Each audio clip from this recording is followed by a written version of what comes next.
തിരുവനന്തപുരം ജില്ലയ്ക്ക് പിന്നാലെ കൊല്ലം ജില്ലയുടെ വിവിധ മേഖലകളിൽ പ്രദേശവാസികളിൽ ത്വക്ക് രോഗങ്ങളും ഉദര രോഗങ്ങളും വർദ്ധിച്ചു വരുന്ന സാഹചര്യത്തിലും കൂടാതെ വൃക്ക, കരൾ തുടങ്ങി ആന്തരിക അവയവങ്ങൾക്ക് പോലും ഭീഷണിയാകുന്ന തരത്തിൽ വിഷം കലർന്ന മീനുകൾ വിപണികളിലെത്തുന്നത് തടയാൻ പോലും കഴിയാതെ വരുന്ന സാഹചര്യത്തിൽ സംസ്ഥാനത്തുടനീളം അതീവ ജാഗ്രത പ്രഖ്യാപിച്ചു. തഴവ താലൂക്കിന്റെ ഉൾനാടൻ മേഖലകളിൽ മത്സ്യലഭ്യത കുറഞ്ഞതോടെ വിപണികളിൽ മായം കലർന്ന മത്സ്യങ്ങൾ വ്യാപകമാകുന്നു. വവ്വാക്കാവ്, മുല്ലശ്ശേരിമുക്ക്, കുറ്റിപ്പുറം, അരമത്ത് മഠം, ചിറ്റുമൂല, ഇടക്കുളങ്ങര തുടങ്ങിയ ജനസാന്ദ്രതയേറിയ ഇടങ്ങളിൽ നിലവിൽ സുരക്ഷിതമായ മത്സ്യ മാർക്കറ്റുകൾ ഇല്ലാത്തത് സ്ഥിതി കൂടുതൽ സങ്കീർണമാക്കുകയാണ്.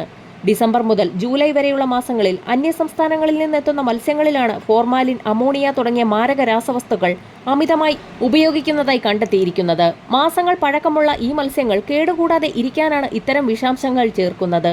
ഇവയുടെ ഉപയോഗം മൂലം പ്രദേശവാസികളിൽ ത്വക്ക് രോഗം ഉൾപ്പെടെയുള്ള മാരക രോഗങ്ങൾ വർദ്ധിച്ചു വരികയാണ്. ജലസ്രോതസ്സുകളിലെ അമിതമായ പ്ലാസ്റ്റിക് നിക്ഷേപവും രാസമാലിന്യങ്ങളും കാരണം കായൽ മത്സ്യങ്ങളുടെ ലഭ്യത വൻതോതിൽ കുറഞ്ഞു.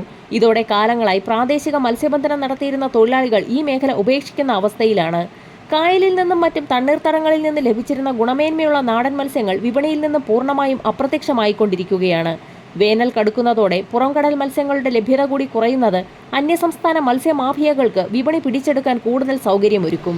വിഷരഹിതമായ മത്സ്യം ലഭിക്കാൻ ഓരോ പഞ്ചായത്തിലും മത്സ്യഫെഡിന്റെ റീറ്റെയിൽ ഔട്ട്ലെറ്റുകൾ സ്ഥാപിക്കണമെന്ന ആവശ്യം നാളുകളായി ഉയരുന്നുണ്ടെങ്കിലും അധികൃതർ ഇത് അവഗണിക്കുകയാണെന്ന് നാട്ടുകാർ ആരോപിക്കുന്നു.